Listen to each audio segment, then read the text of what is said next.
जस्तै तपाईँको पहिले पहिले टिआरसीको लागि अन्य युरोपियन राष्ट्रबाट पोर्चुगल जानेको घुइँचो निकै नै थियो होइन। तर सेफ इन्ट्री बन्द भए सँगसँगै त्यस पछाडि पोर्तुगलको ढोका त टोटल्ली कम्प्लिटली बन्द भइसक्यो।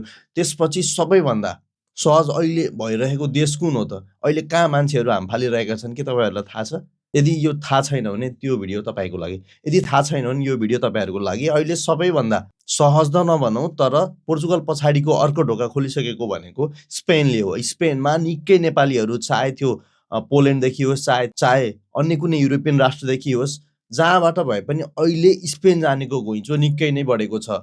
त्यसपछि अझ भनौँ तपाईँको मे 20 पछाडि जसरी नियम परिवर्तन भएको छन् धेरै कुरामा, जस्तै 3 वर्षको रेजिडेन्सी 2 वर्षको कुरा, अथवा सेकेन्ड चान्स रेजिडेन्सीको कुरा, अथवा अर्को फ्यामिली रियुनिफिकेसनलाई चाहिँ अलिकति सहज बनाउने कुरा, यी विभिन्न कुराहरूलाई हेर्दाखेरि मध्यनजर गर्दाखेरि अहिले सबैभन्दा नजिकको ढोका इमिग्रेसनको लागि कतै खुलेको छ भने त्यो चाहिँ स्पेन हो। तर स्पेनमा पनि के तपाईँ हामीले सोचेको जति सहज छ त?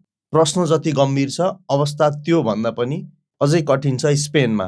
किनकि विभिन्न व्यक्तिहरूसँग कुरा गर्दाखेरि, नजिकका व्यक्तिहरूसँग कुरा गर्दाखेरि त्यति सहज नरहेको कुरा हामीले पनि थाहा पाएका छौँ। जाने सोच गर्दै हुनुहुन्छ भने अलिकति हिम्मत बटुलेर नै जानुहोस्।